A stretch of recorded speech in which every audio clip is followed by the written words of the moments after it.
Assalamualaikum warahmatullahi wabarakatuh dan salam sejahtera. Anda bersama saya Najiha Junid dalam edisi khas TV 199. Baik, sistem pendidikan negara seharusnya menjadi asas kepada pembentukan generasi masa depan yang berilmu dan berdaya saing. Namun, di sebalik perancangan yang rapi, masih terdapat kelemahan yang membelenggu pelajar, guru dan ibu bapa. Apakah realiti sebenar yang berlaku di sebalik tabir dunia pendidikan negara? Malam ini, kami membawakan laporan khas yang bertajuk Sisi Gelap Sekolah, Guru Tanpa Integriti, Murid Dianak Teri. Edisi khas ini akan meneliti 3 isu besar yang mencalar imej keguruan di Malaysia: gangguan seksual di sekolah, guru tidak masuk ke dalam kelas dan ketirisan maklumat murid. Isu-isu ini bukan sahaja menjejaskan kredibiliti profesion perguruan tetapi juga memberi impak negatif kepada sistem pendidikan negara. Laporan ini akan merangkumi statistik kes, kronologi kejadian, kesan kepada sistem pendidikan serta langkah-langkah yang perlu diambil untuk membendung isu ini. Profesion guru adalah tugas yang mulia dan seorang guru sepatutnya menjadi pelindung serta pembimbing kepada murid. Namun, ada segelintir guru yang menyalahgunakan kepercayaan yang diberikan dengan melakukan jenayah seksual terhadap murid. Satu perbuatan terkutuk yang mencemarkan maruah profesion keguruan dan meninggalkan luka yang mendalam dalam diri mangsa. Lebih membimbangkan, jenayah ini sering berlaku secara senyap. Ramai mangsa memilih untuk mendiamkan diri kerana takut diugut, dimanipulasi atau dipujuk dengan janji palsu. Ditambah pula dengan sikap segelintir masyarakat yang memandang enteng isu ini, pelaku terus bebas tanpa tindakan tegas. Kes sebegini bukan sekadar satu insiden terpencil, ia juga adalah ancaman serius terhadap keselamatan dan kesejahteraan murid. Apabila seorang guru yang diamanahkan untuk mendidik bertukar menjadi pemangsa, kesannya tidak hanya melibatkan emosi, malah turut menjejaskan prestasi akademik dan kehidupan sosial mangsa. Dalam segmen ini, kita akan saksikan satu video klip yang menerangkan jenis-jenis gangguan seksual di sekolah serta kesannya terhadap pelajar. Syah, kahwin lagi? Cantik cincin. Alah, apa kamu tak boleh ke?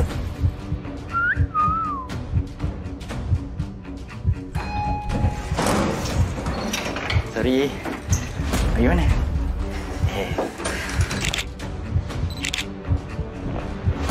Hai, Dek. Alamak, jatuhlah. Kurangnya pendidikan seksual dalam kalangan masyarakat Malaysia menjadikan perbuatan-perbuatan gangguan seksual dinormalisasikan sebagai unsur casual dan jenaka dalam kalangan masyarakat. Fenomena ini bukan sahaja membentuk budaya yang membiarkan pelakuan tidak bermoral terus berleluasa, malah menyebabkan mangsa berasa sukar untuk bersuara dan mendapatkan keadilan. Lebih membimbangkan, kelumpuhan dalam kesedaran ini turut meresap ke dalam institusi pendidikan di mana segelintir pendidik sendiri gagal memahami batas etika profesionalisme sehingga mencetuskan insiden gangguan seksual dalam kalangan pelajar. Tanpa tindakan yang tegas dan pembaharuan dalam sistem pendidikan, masalah ini berpotensi untuk terus berakar umbi dan memberi kesan jangka panjang terhadap keselamatan serta kesejahteraan generasi muda. Namun, hakikat pahit yang harus ditelan, gangguan seksual di sekolah bukan sahaja melibatkan guru terhadap pelajar tetapi juga berlaku dalam pelbagai bentuk lain, termasuk gangguan oleh pelajar terhadap guru, pelajar terhadap pelajar dan tidak terkecuali jenayah seksual yang dilakukan oleh guru perempuan terhadap pelajar lelaki. Dalam usaha membanteras masalah ini, kerajaan telah memperkenalkan pelbagai dasar dan undang-undang termasuk Perkeliling Pengurusan Salah Laku Seksual oleh KPM, Kanun Keseksaan, Akta Kesalahan-Kesalahan Seksual Terhadap Kanak-Kanak 2017 serta Akta Pendidikan 1996. Secara keseluruhan, terdapat lebih 15 peruntukan undang-undang bagi menangani isu ini, merangkumi pelbagai bentuk gangguan seksual. Jenayah seksual dalam sekolah bukan lagi isu yang boleh disapu ke bawah permaidani. Ia menuntut perhatian dan tindakan tegas daripada semua pihak, ibu bapa, pendidik, masyarakat serta pihak berkuasa. Jika dibiarkan, bukan sahaja masa depan mangsa yang musnah, malah kredibiliti institusi pendidikan juga akan terjejas.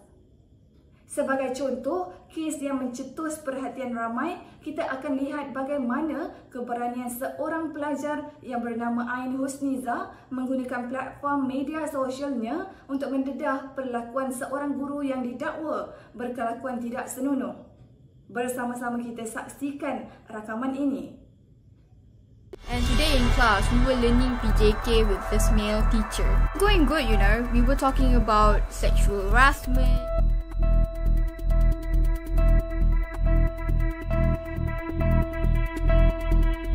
Pelajar yang tular kerana mendedahkan seorang guru membuat gurauan rogol, Ain Husniza Saiful Nizam menerima surat tuntutan RM1 juta. Ain yang membuat ciapan di Twitter memberitahu dia menerima surat tuntutan itu atas pernyataan-pernyataan fitnah. Ain dan ibu bapanya dinamakan sebagai responden dalam surat tersebut yang menuntut antara lain memohon maaf dan ganti rugi RM1 juta. Ayahnya Saiful Nizam berkata di Twitter, mereka menerima surat tuntutan tersebut daripada Tuan Rashidi Emma Yung. Beliau bagaimanapun enggan memberi sebarang komen lanjut atas nasihat peguam. Menurutnya, notis tersebut daripada Guru Pendidikan Jasmani dan Pendidikan Kesihatan PJPK sekolah lama anaknya. Pada 24 April lalu, Ain Husniza memuat naik video melalui aplikasi TikTok berkenaan tindakan seorang guru lelaki yang didakwa melakukan jenaka mengenai rogol semasa subjek pendidikan jasmani dan kesihatan. Selepas video itu tular, Kementerian Pendidikan memindahkan guru tersebut ke Jabatan Pendidikan Negeri Selangor sementara menunggu siasatan. Ain juga telah memohon untuk pindah sekolah. Rape.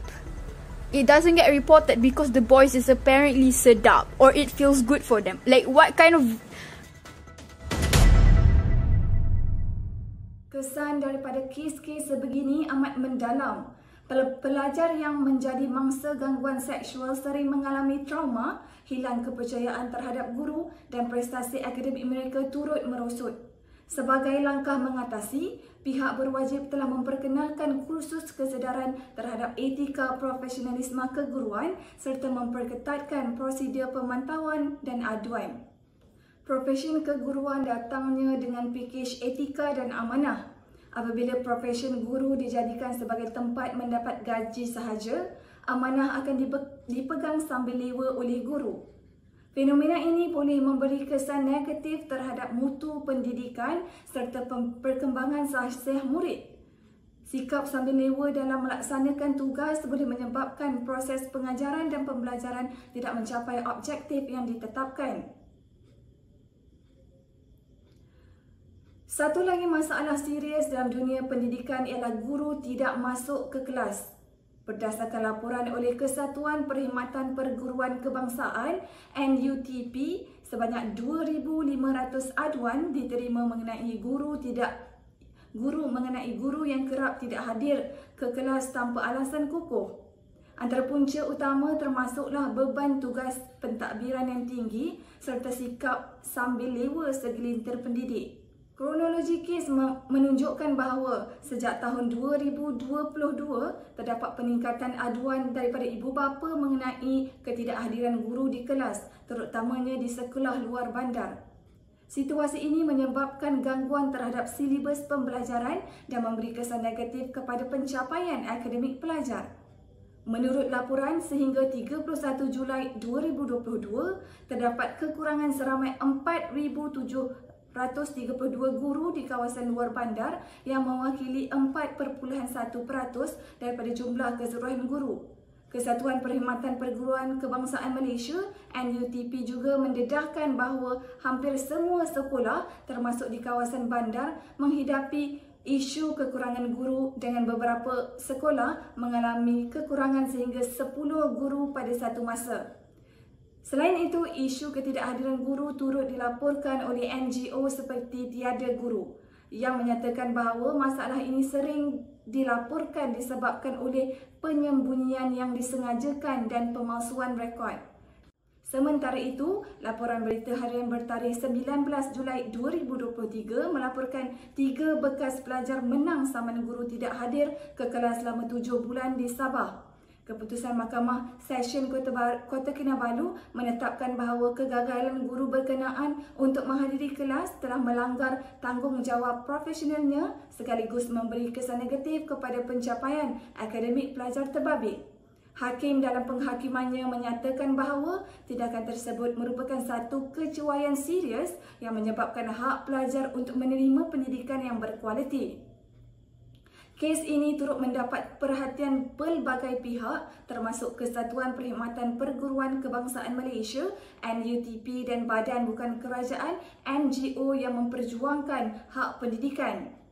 Kementerian Pelajaran Malaysia KPM dalam satu kenyataan menyatakan bahawa tindakan tegas akan diambil terhadap mana-mana guru yang gagal menjalankan tanggungjawab mengajar mengikut ketetapan yang ditetapkan. Dalam perkembangan berkaitan, isu ketidakhadiran guru di sekolah luar bandar terus menjadi perbincangan apabila kajian yang dijalankan oleh pihak berkepentingan mendapati faktor seperti kekurangan tenaga pengajar, beban tugas yang tinggi serta masalah penempatan guru antara penyumbang utama kepada isu berkenaan. Kementerian Pelajaran Malaysia dijangka akan memperkenalkan langkah baharu bagi mengatasi masalah ini, termasuk penempatan semula guru dan pemantauan lebih ketat terhadap kehadiran tenaga pengajar di sekolah-sekolah seluruh negara. Susulan kes berkenaan, silibus pembelajaran tergendala dan memberi kesan kepada pencapaian akademik pelajar.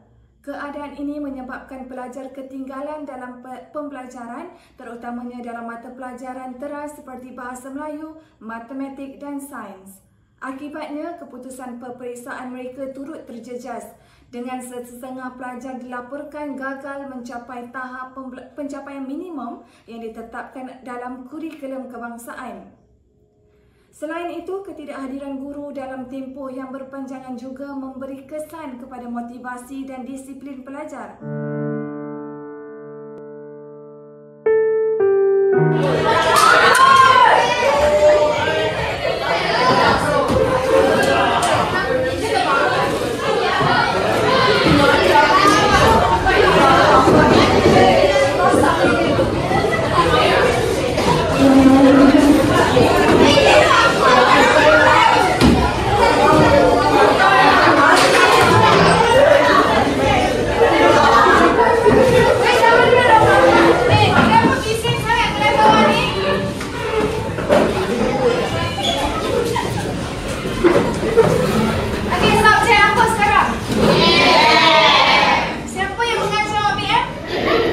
Ada 3 bulan tak masuk je ke? 3 bulan?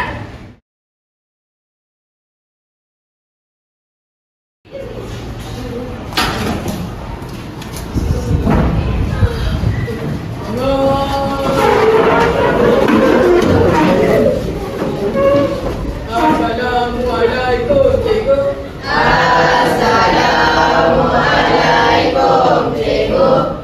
Okey, duduk. Buat kerja sendiri ya. Dan kajian saya.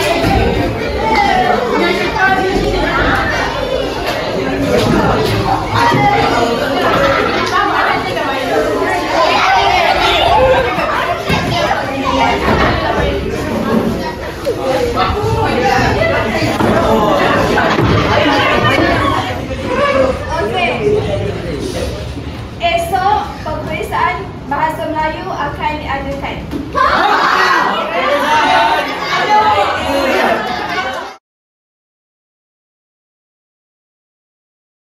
Okey, sekarang awak semua boleh menjawab kertas Bahasa Melayu 1 jam dari sekarang.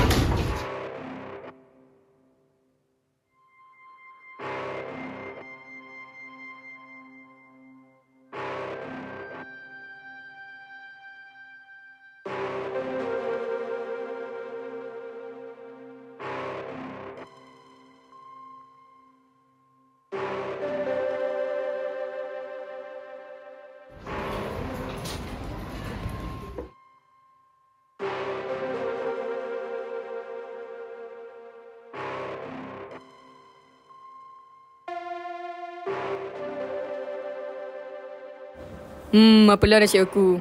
Ada cikgu pun tak masuk kelas. Mesti aku gagal BM. Nasib malang. Belajar pun tak. Macam mana aku nak jawab macam ni? Hei, gagal lah aku. Disebabkan suruh cikgu aku gagal. Apa benda ni?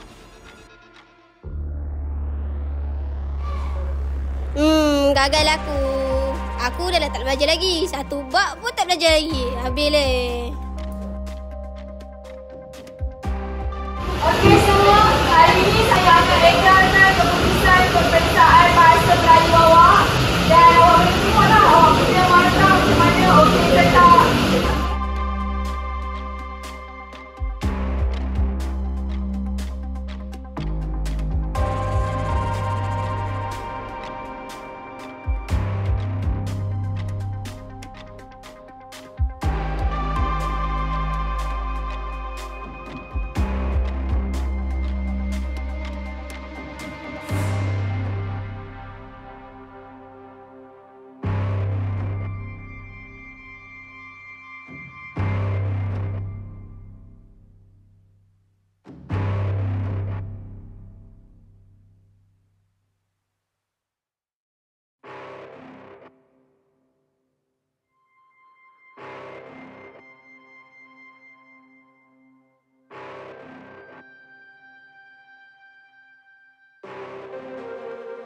Daripada aku jawab melalang ni, baik aku duduk rumah ke apa.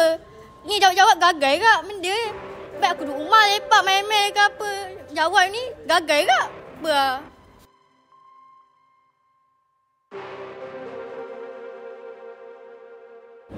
Ish, tak suka lah. Sebab cikgu lah aku yang kena.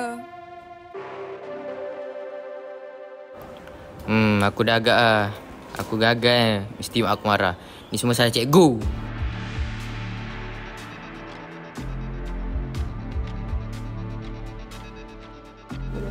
Habis lah. Gagal. Aku dapat satu idea.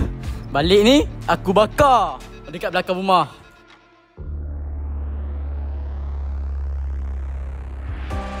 Gagal lagi. Habis lah. Nanti nak cakap apa kat mak aku?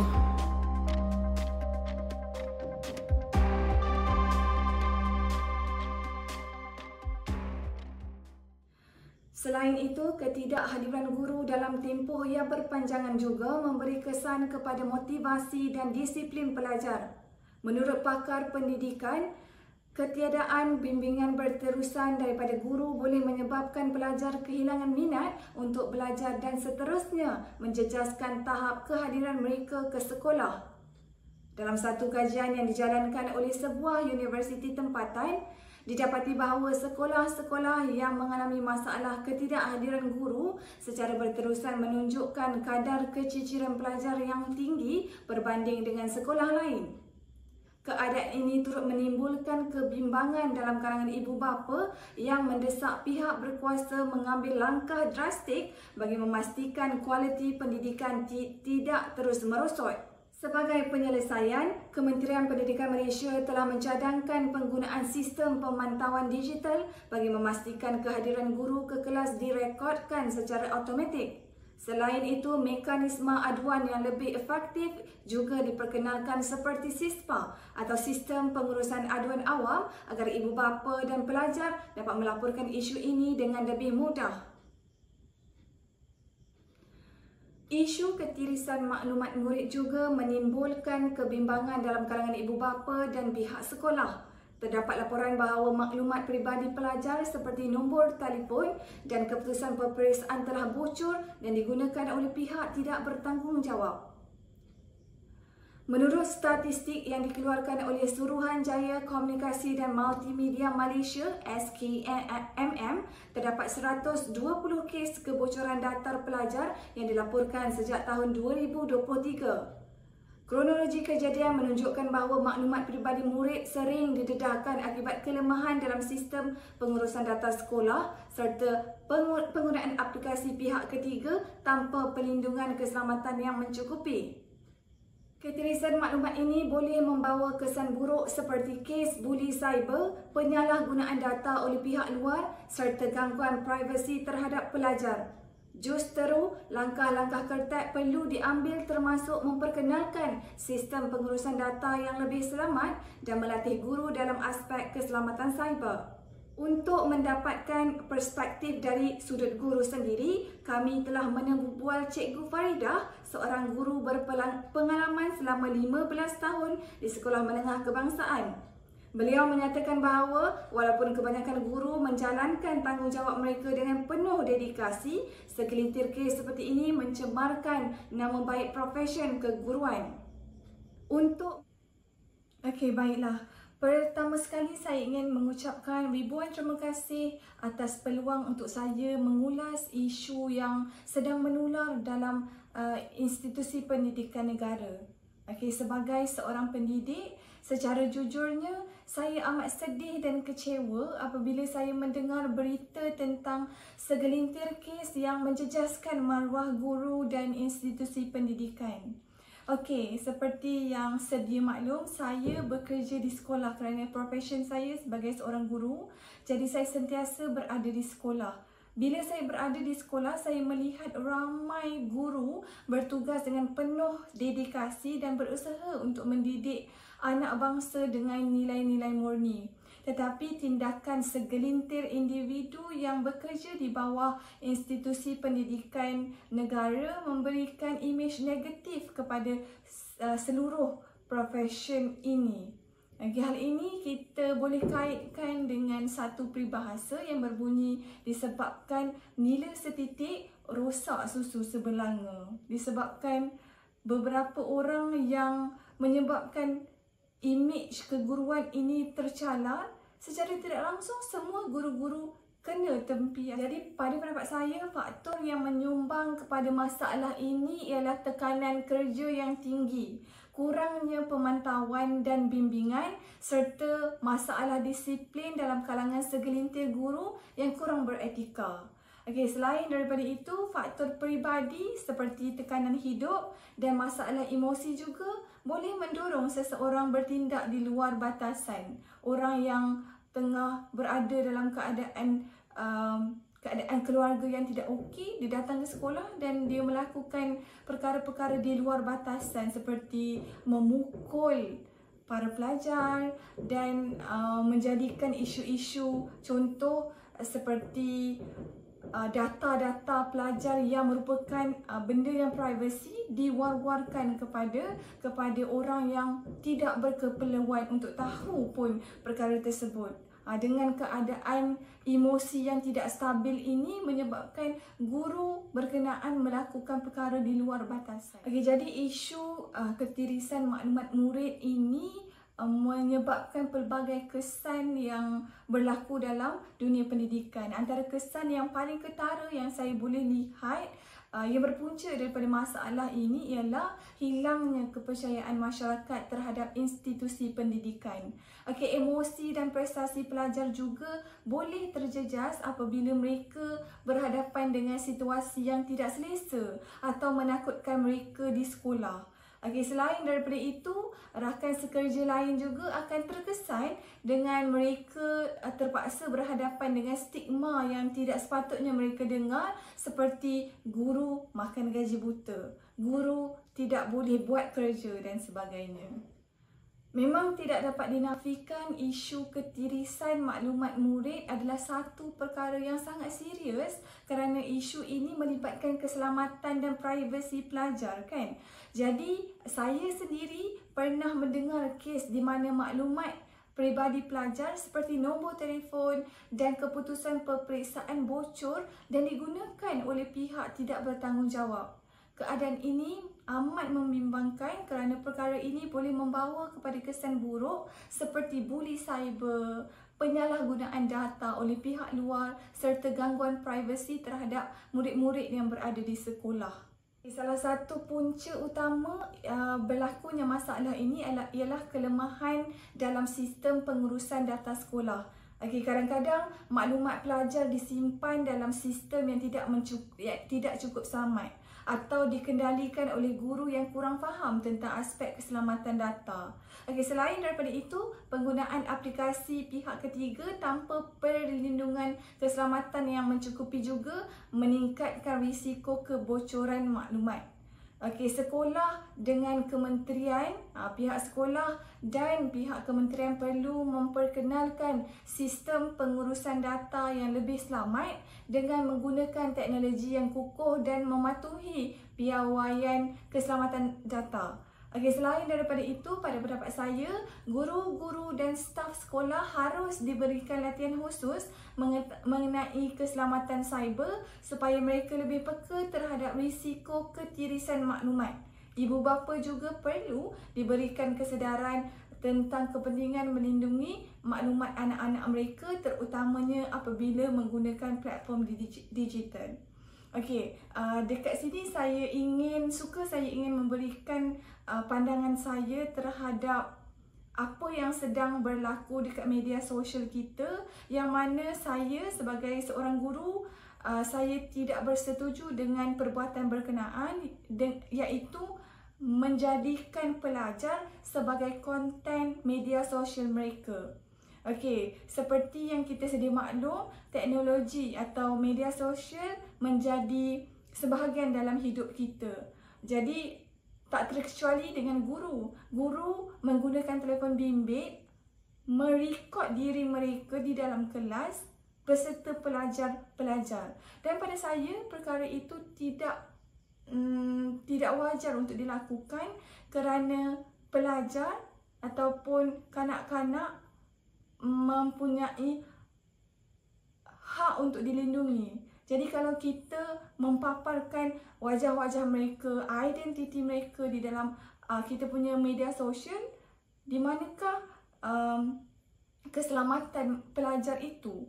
Okey, keselamatan pelajar itu tidak akan terjamin dengan perkara berkenaan. Jadi saya menyeru para guru di luar sana untuk menghentikan menjadikan pelajar sebagai konten ataupun isi dalam media sosial kita. Okey, jadi saya mewakili guru-guru yang ada di Malaysia ini berharap agar profesion keguruan terus dihormati dan dilindungi daripada isu-isu yang boleh mencemarkan nama baik institusi pendidikan. Okey, pada masa yang sama, saya juga berharap agar sistem pendidikan kita dapat mengadaptasi teknologi dengan lebih selamat supaya maklumat pelajar tidak mudah didedahkan. Okey, pendidikan bukan sekadar soal akademik, tetapi juga soal keselamatan dan kesejahteraan pelajar serta guru. Saya harap perbincangan ini dapat membuka mata masyarakat dan memberi manfaat kepada semua pihak yang menonton edisi khas TV 199. InsyaAllah. Isu-isu yang dibincangkan pada hari ini jelas menunjukkan betapa pentingnya etika dan perundangan dalam bidang keguruan. Sebagai masyarakat yang prihatin, kita semua mempunyai peranan dalam memastikan pendidikan negara berada pada tahap yang baik. Guru perlu menjalankan tanggungjawab mereka dengan integriti, manakala pihak berkuasa perlu memastikan dasar dan peraturan dikuatkuasakan dengan lebih ketat. Terima kasih kerana menonton edisi khas. Jangan lupa untuk terus bersama kami dalam episod seterusnya yang akan mengupas lebih banyak isu penting dalam dunia pendidikan. Saya Najiha Junid melaporkan untuk edisi khas malam ini. Sekian, Assalamualaikum warahmatullahi wabarakatuh.